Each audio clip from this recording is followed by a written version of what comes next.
What is up, guys? It's your boy, hosted by Hosk, back with another video.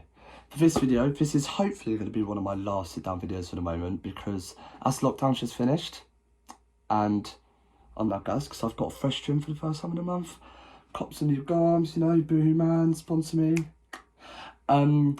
Yeah, as I was saying, like, obviously, I want this to be one of my last sit-down videos, because I want to get out there. I want to start doing vlogs. I want to do more entertaining stuff, you know?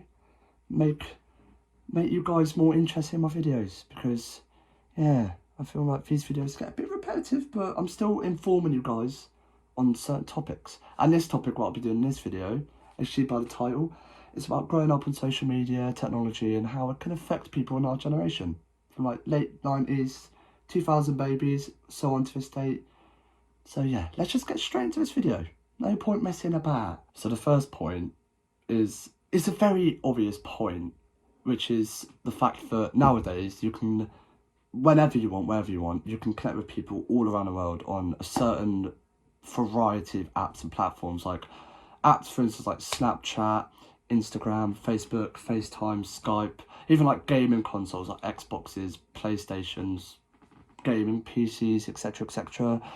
And it's a good thing, obviously, because like you love the fact that you can talk to people worldwide. For instance, like if you have distant relatives, family, friends who've moved away, you can still keep in contact with them so easily. And like a few more advantages to social media is the fact that obviously worldwide communication, it can also benefit a lot of people. Like you can research about so many different things. Like if you're interested in things, you can research deeper into it using the internet. You can build your own businesses and brands a lot easier. Like you can get a business, a personally made business. For instance, if you're trying to make a new clothing brand, you can do it so easily. You can make your own websites, Instagram pages, get followers so easily. It's just so many ways. And also with education, it's one of the most helpful things, the internet, personally for me anyway, because I've got the brain of a goldfish. I forget stuff so easily. Memory of a goldfish, you know what I mean. And using information you get online helped me so much, because you've got so many tools you can use nowadays. It's so bloody helpful, in my opinion anyway. A lot of people may not agree on this, but I do. However, to say what I was just saying, it also has a lot of disadvantages to it. And one of the main ones is that you can get your information hacked so easily nowadays. You've got to be so careful with like your passwords and emails, usernames. You've got to make sure that you don't give it to anyone you don't trust. Like, trust me, man, because I've been hacked before. It's not good, not good. And also cyberbullying as well. Do not cyberbully people. Keep your thoughts to yourself. Don't be a dick, okay?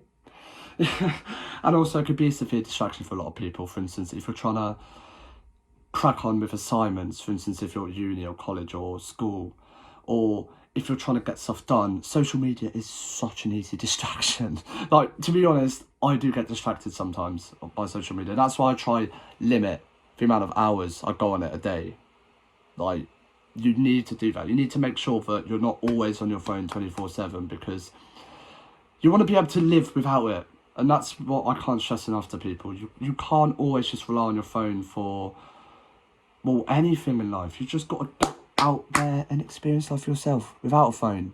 Leave your phone at home some days when you're going out. Just leave it at home. You don't always need your phone, boys and girls, and anyone else. Online nowadays, you can form more online intimate relationships on apps such as like Tinder, Hinge, Bumble, and this can be an advantage in a lot of ways, because people can maybe have like social anxiety, like feel socially isolated, stressed about going up to people like in clubs or pubs or wherever you are and like talking to people, which I understand. It is nerve-wracking a lot of the time if you like the look of someone and going up to them and talking to them. It can be very challenging, and I feel like that's why a lot of people do use dating apps, because you're behind the screen.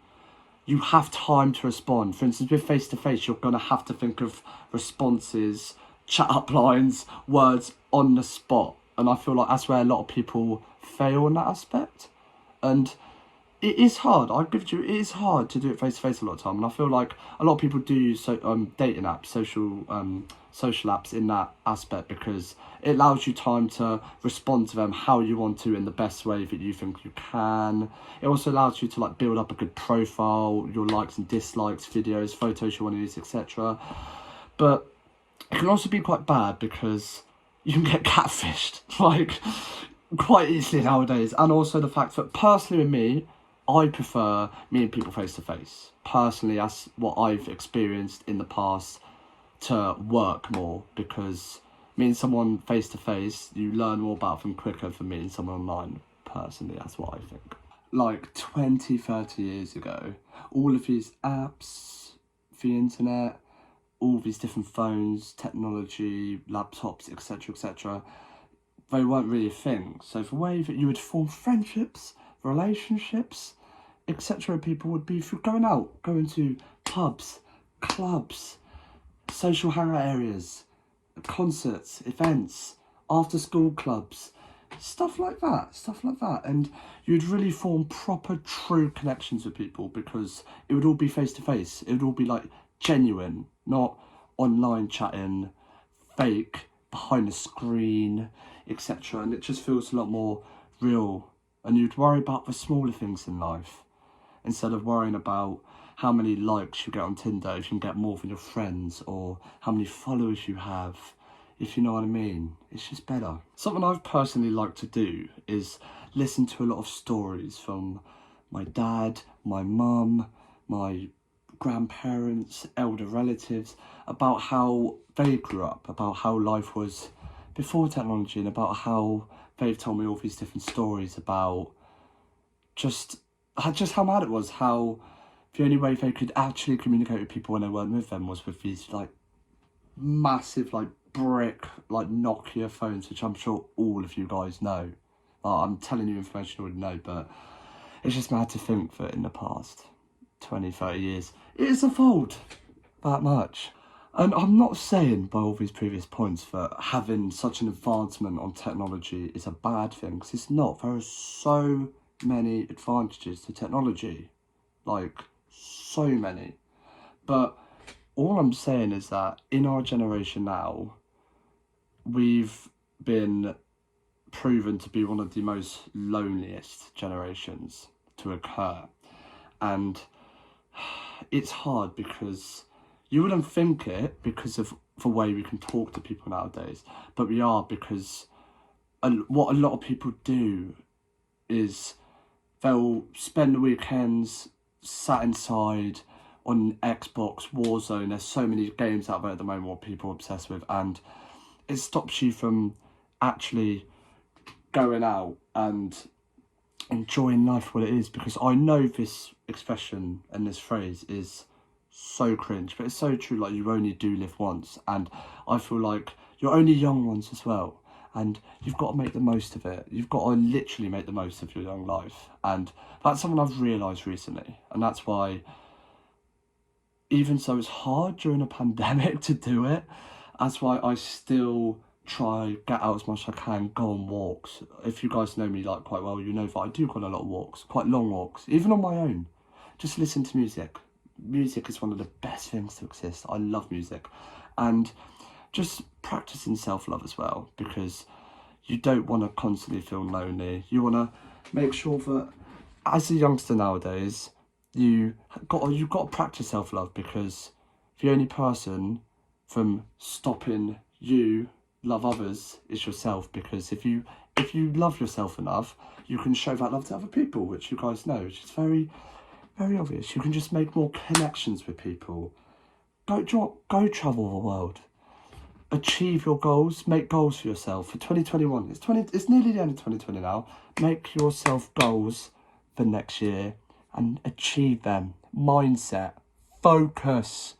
So after everything I've just said, it wasn't necessarily me trying to teach you guys a life lesson. It was just sort of like my view on technology, and the fact that it has its good points and has its bad points. But I mean, it's hard to think that technology is bad, because it's not bad. But when it comes to mental reasons or loneliness or self-hate. It can be bad, but you guys have just got to figure out for yourselves, like, a good amount of time to use technology or social media a day, for instance. Like, limit yourself. But on that note, if you guys think I missed anything, if you guys have anything to say, drop a comment down below. But in that case, this is the end of the video. I will catch you guys in my next video. Hopefully it'll be a vlog, be a bit more interesting, but yeah. See you guys later. Peace. Chuck it to the other side. It's all love, just know we down to ride.